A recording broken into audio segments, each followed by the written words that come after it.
Hearts of Iron 4 is an amazing game, but after playing for hundreds of hours with all of the DLC, there are definitely problems with the game that begin to pop up.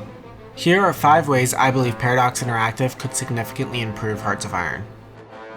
Number 1. Extensive population control. I would love to see a population mechanic in Hoey. Currently, Paradox has opted to focus mostly on the combat of World War II, but they haven't fleshed out how the war impacted the people of the warring nations. With the ability to control your population, you could do things like arrest communists as Germany through decisions, begin things like food rations, and have more in-depth conscription laws. There are so many unexplored possibilities here. Number 2. More diplomacy. Diplomacy is severely lacking in Hearts of Iron 4.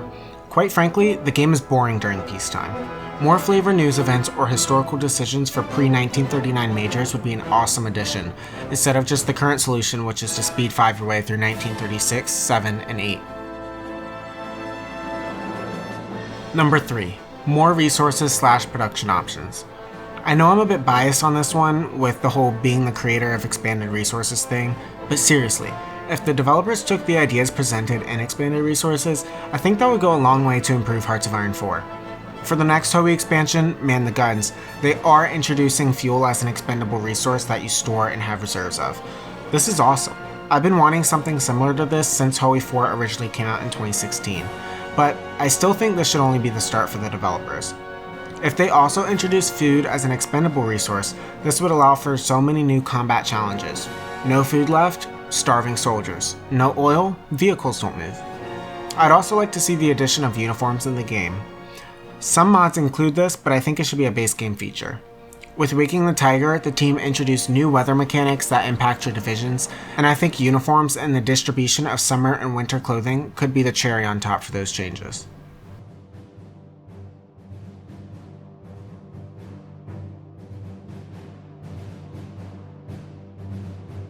Number 4. Better minor nations. Currently, minor nations suck. They're boring, often get trampled on, and most don't have a custom focus tree. This is where I think Hoey 4 could also significantly improve the game without even having to add any new mechanics. In all the DLC, they've added 4 to 5 new trees per expansion, but I don't think that justifies the cost. Instead of charging us $10 for 4 new trees and a couple of small features in a pack like Death or Dishonor, I think I would have preferred just a Europe focus tree pack that fleshed out the focus trees for the miners of the entire continent of Europe. That way, they can save all the cool features for expansion packs, and the people who don't care about focus trees can just buy the expansions, and the people who do care about them can get more for their money. Without Death or Dishonor, that would have been 21 new trees. With Death or Dishonor, that brings it down to 17.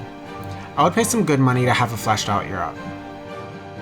Number 5. Performance optimization. The engine for Hearts of Iron 4 doesn't efficiently use multi-threading, which makes the late game laggy and slow.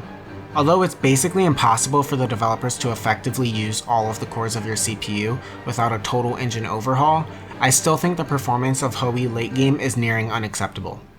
With Waking the Tiger, the Hoey team showed interest in increasing the performance of the game, and I definitely think it's a good start, but I would still like to see an increased focus in the future on optimizing Hoey 4. Number 6.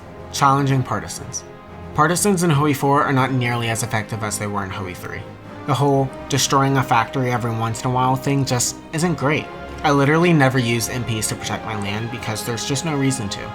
Now, if my country was actually under threat by a real revolt, I might reconsider not producing MPs. Right now, I don't care if a Soviet Patriot breaks my factory in German-occupied Kursk. But if I was fighting a hugely important battle in Stalingrad, and behind my lines Soviet partisans pop up to disrupt my supply and fight against my soldiers, then I might care about keeping my occupied nations under control. Look, Hearts of Iron 4 is great fun, but after putting in hundreds of hours, it can get a bit dull. Every game basically becomes the same, but the features I suggested provided challenges that could shoot life into this game once again for the many players who weren't satisfied, and also provide a fun new experience for the players that are. Alright, hopefully you all enjoyed this week's video. We are 3 weeks into having consistent uploads and I'm really enjoying this new format I've been testing out. If you did enjoy this video, make sure to leave a like and subscribe if you're new. Turn on post notifications, the whole shebang. If you guys are interested in checking out the Patreon, there's a link down below.